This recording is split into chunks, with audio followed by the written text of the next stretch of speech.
How is your hunger for God? Several weeks ago, we began this study about hungering for God and saw that longing after Jesus with a heart of love and devotion is called biblical fasting. The New Testament doesn't say it means only eat celery and drink, the soup. It doesn't say that like the three Hebrew boys, in Babylon. No. It doesn't quantify it into some little thing that we can say, I'm doing more than you and you're not doing enough. See, that's not New Testament-y. It's whether or not we're hungering more for God, His truth, and Christ's return than we were yesterday. If not, we need to do something. We need to remediate that situation.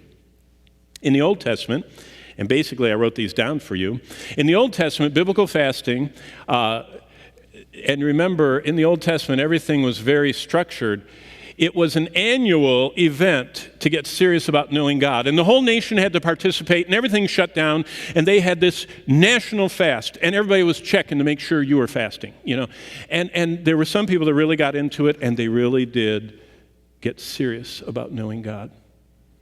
But God says in the book of Isaiah that the vast, vast majority, it was just something everyone did, and they didn't like it, and they didn't want to do it, and they had to do it, and they'd get in trouble if they didn't do it, and everybody was checking on them, so they went through it, and they made the most of it. By the time we get to the New Testament, biblical fasting was an ancient spiritual discipline.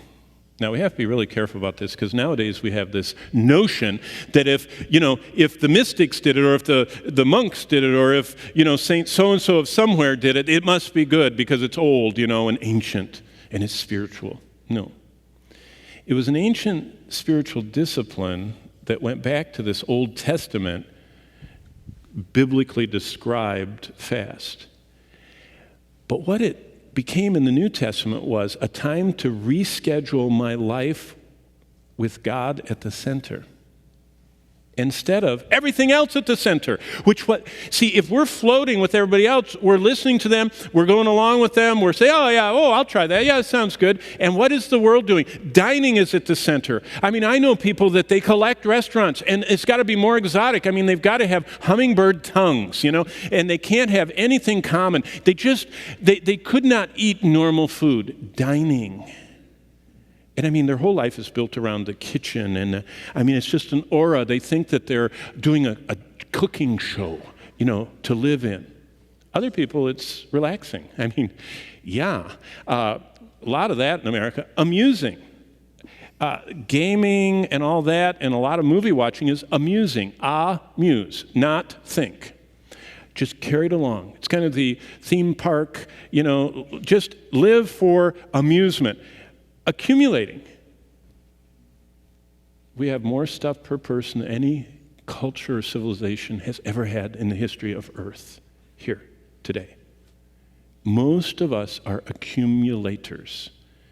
And caring for all that stuff totally dissipates a lot of our emotional, mental, and physical energy. Advancing. That's what some people are.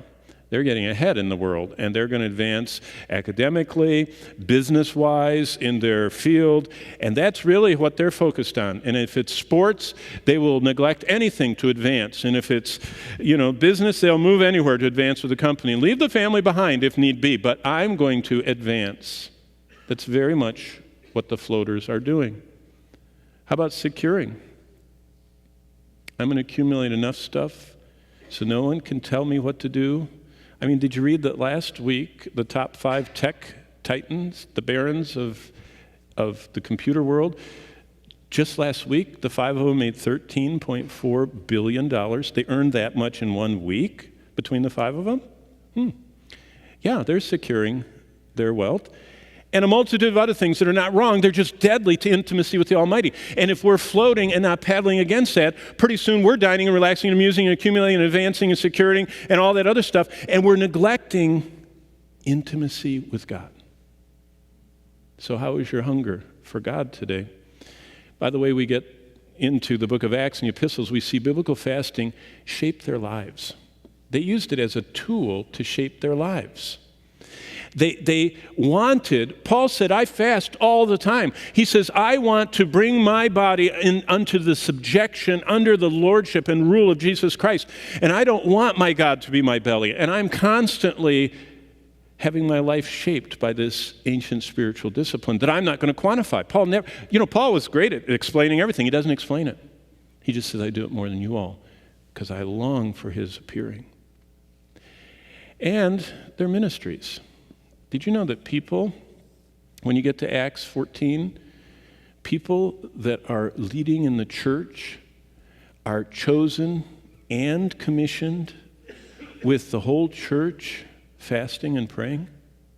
I mean, people were real stakeholders in the church and in ministry, so much so that they denied other things. Their worship, their outreach. I mean, when they were sending out missionaries, the whole church, Paul was sent out. Can you imagine the accrual in heaven of the people that laid hands and sent Paul out on his first missionary journey, who his work still extends to us today? And they were the ones that were set apart by the Holy Spirit to send him out. They're kind of like the founders of Amway. Do you remember back then where they got 0.25% of everything?